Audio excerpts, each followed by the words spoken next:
seniors, today we're going to work on finding slope from tables. We kind of did a little bit of this yesterday when we started talking about unit rates. However, we're going to take it a step further today. So let's go ahead and jump in. On your notes page, go ahead and draw your line. In the top left-hand corner, go ahead and write slope from tables. Don't worry about all this yet. I'm going to tell you what to write.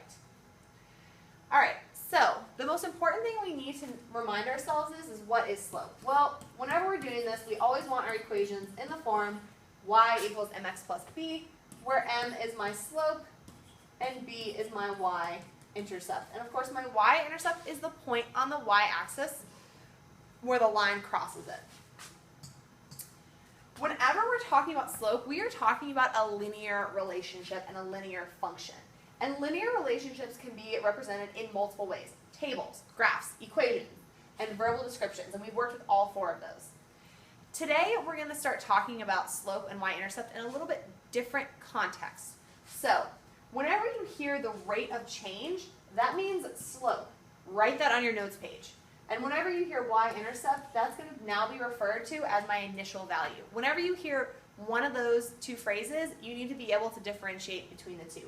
Make sure it's on your notes page. Pause the video now if you need to. Okay, so let's talk about what we're doing specifically today. We're going to be writing equations from tables. And there are a few steps involved that I want us to follow. My first step is to find the difference in the x values. Write that on your notes page. My second is to find the difference in the y values.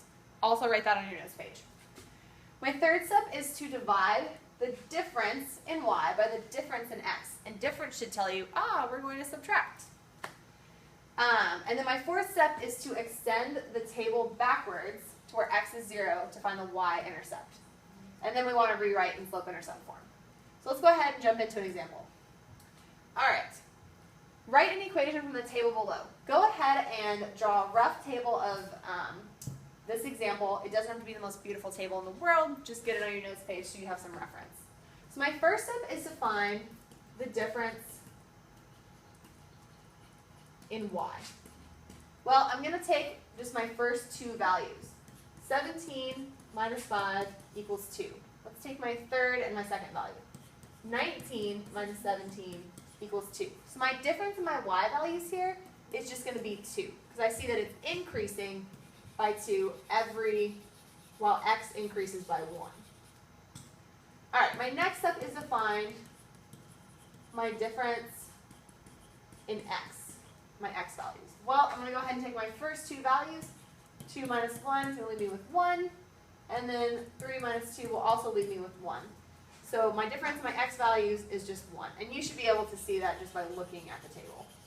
So now that I have my two differences, I can now find my slope. And the way I find my slope is I divide the difference in y over the difference in x. So the difference in y is 2, and the difference in x is 1. 2 divided by 1 is going to leave me with 2. So I have a slope, or a rate of change of 2. My next step is to figure out what my y-intercept is. So I have half of my equation. I need to find the other half. So I need to extend my table backwards to where x is 0. So if x is 0, I know the difference in y is 15. So if x is 0, my y value will be 13.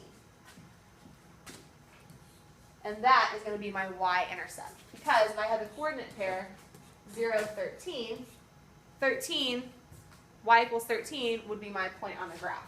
So now that I have my slope and my y-intercept, and remember y-intercept is also known as the initial value, and slope could also be the rate of change, I can go ahead and write my equation y equals 2x plus 13.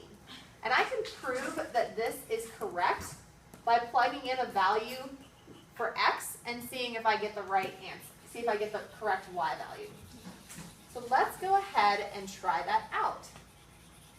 Let's see if Miss Abel was correct in her math. All right, so let's just take the first one. If I plug in 1 for x in my equation, I should get 15 for my y value. 2 times 1 is 2. And then 2 plus 13 is going to leave me with y equals 15. And that is my y value for when x is 1. So my equation is correct. Let's do another one. go ahead and write this table really, really quickly. Doesn't have to be beautiful, it just needs to get done. All right, so I need to find my difference in x and my difference in y. I'm going to take my first two, let's start with our x values first. Actually, no, I'm sorry, let's start with our y values.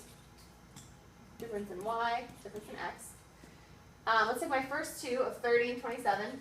27 minus 30 is going to leave me with negative 3. If I have 24 minus 27, that's also going to leave me with negative 3. Again, I'm just doing these two examples in order to show you that I'm going to get negative 3 every single time. So my difference in y is negative 3. Now let's find our difference in our x values. 4 minus 2 is going to leave me with 2. Again, I got my values from my table. And then 6 minus 4 is also going to leave me with 2. So my difference in x is going to be 2. Now you'll recall from our previous example that I want to divide the difference in y by the difference in x. So I'm just going to plug my numbers in. And I'm going to get a slope of negative 3 halves. That does not reduce, so that is going to be my rate of change, negative 3 halves. So now I have half of my equation. Now I need to figure out what my y-intercept is, or what my initial value is. So I need to get my equation. I need to get x down to 0. So if x is 0, and I see that this table is increasing by 2 every time and decreasing by 3 as my x value increases, I know that 30,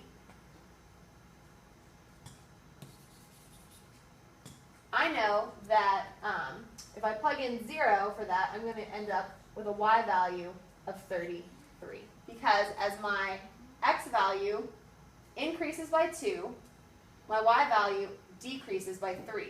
Which means if I were to go back to 0, I would add 3 to 30, and that would give me 33. So that's going to be my y-intercept.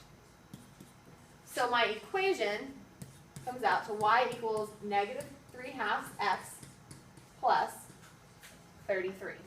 Let's go ahead and test that to see if I was correct. The way I can test that is just by plugging values in.